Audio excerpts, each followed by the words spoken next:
Hello everyone. तो आज की वीडियो में हम बात करने वाले एक कोडिंग क्वेश्चन के बारे में जो TCS प्राइम के इंटरव्यू में मुझसे पूछा गया था।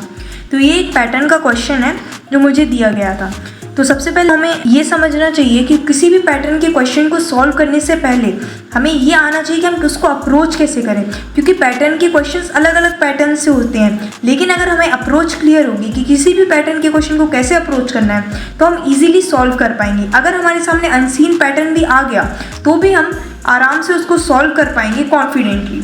तो हम देखते हैं कि हमें कैसे अप्रोच करना चाहिए किसी भी पैटर्न के क्वेश्चन को। तो सबसे पहले हम ये समझ लेते हैं कि यहाँ पे हमें n = 3 दिया हुआ है, मतलब हमारे पास 3 है। तो सबसे पहले हमें ये समझना चाहिए कि हमारा 3 जो है ये हमें इनपुट में दिया रहेगा, ये हमारा इनपुट है, और ये जो पैटर्न जो आपके सामने दिख रहा है ये हमारा आउटपुट है। तो यहाँ पे 3 से हम क्या समझेंगे? 3 से हम ये समझेंगे कि हमारे जो आउटपुट है उसमें नंबर ऑफ रोज़ जो हैं वो कितनी होनी चाहिए? 3 होनी चाहिए। अगर n 4 है तो हमारे आउटपुट पे 4 नंबर ऑफ रोज़ होनी चाहिए। तो ये चीज़ तो हमने समझ ली है।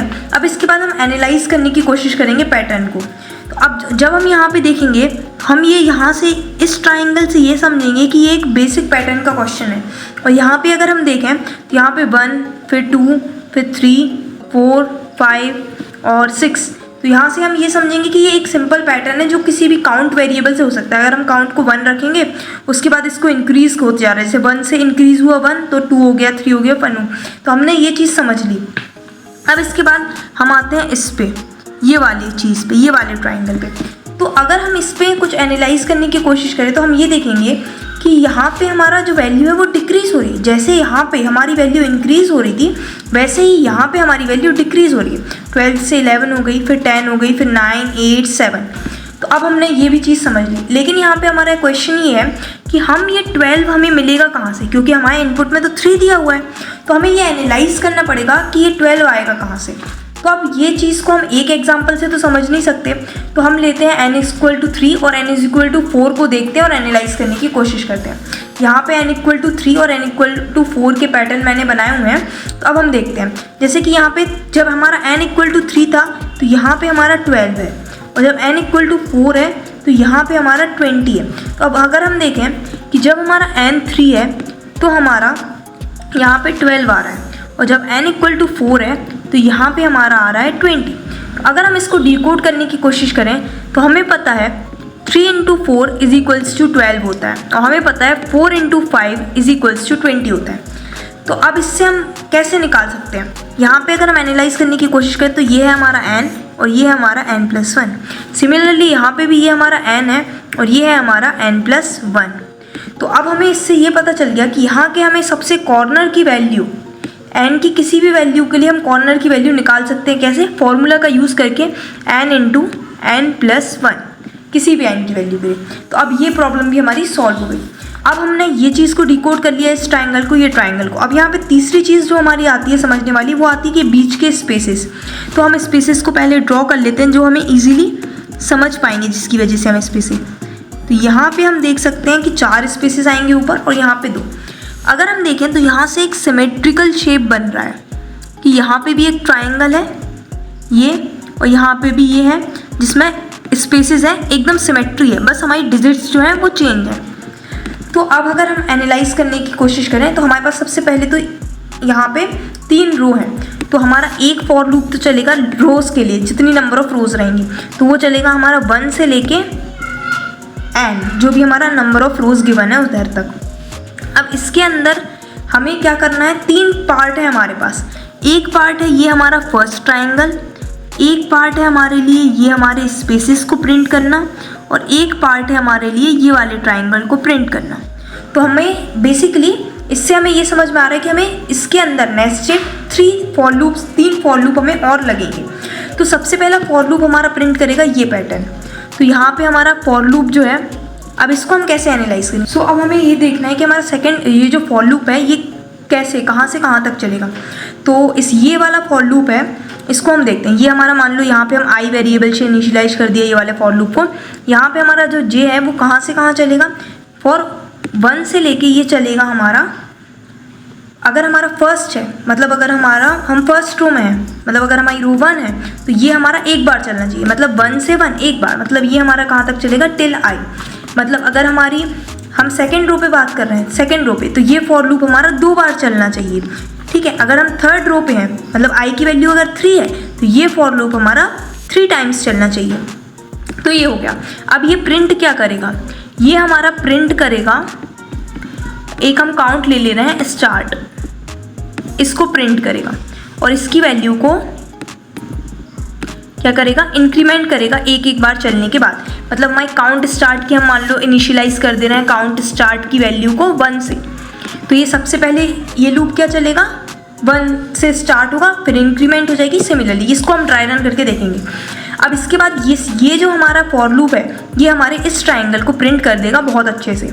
अब इसके बाद हम समझते हैं ये स्पेसेस कैसे प्रिंट हो गए। तो अब हमें स्पेसेस को एनालाइज करना है, स्पेसेस को कनेक्ट करना है हमारे एंड से कि हम इससे कैसे रिलेट हो पा रहे हैं। अगर हम देखेंगे कि जब हमारी आई, ये हमारी किसकी वैल्यू, आई की वैल्यू 1 है, तो अगर हम इतने पार्ट को बस देखें, क्योंकि ये तो सिमेट्रिक है तो हम इसको डबल करके कर सकते हैं। तो हम ये देखेंगे कि जब हमारी आई की वैल्यू क्या है, 1 है, फर्स्ट रो में है, तो हमारे स्पेसेस कितने प्रिंट हो रहे हैं, 2 स्पेसेस प्रिंट हो रहे हैं। तो ये 2 हम कैसे कैलकुलेट कर सकते हैं, हम 2 को कैलकुलेट कर सकते हैं, एन हमारा क्या है 3, तो एन माइनस आई इतने हमें स्पेसेस प्रिंट करने हैं। जैसे कि अगर हमारा एन 3 है, 3 माइनस 1 इज इक्वल्स टू 2, मतलब फर्स्ट रो में हमें 2 स्पेसेस प्रिंट करने हैं।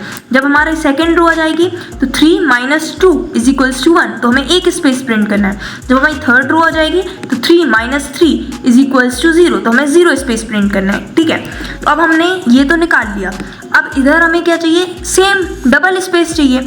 अगर हम यहाँ पे 1 स्पेस प्रिंट करना, तो अगर हम डबल कर देंगे इसका मतलब अगर हम 2 इंटू कर देंगे, 2 इंटू 2 इज इक्वल्स टू 4, मतलब 4 स्पेसेस हमारे प्रिंट हो जाएंगे। तो इसको हम देखते हैं कैसे करेंगे।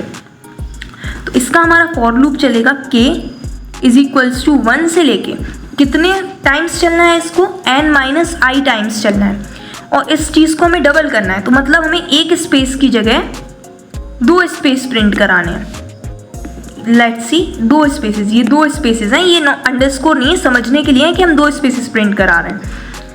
तो अब इससे हमारा क्या होगा, इससे हमारे स्पेसेस वाला ये जो पार्ट है ये बहुत अच्छे से कंप्लीट हो जाएगा।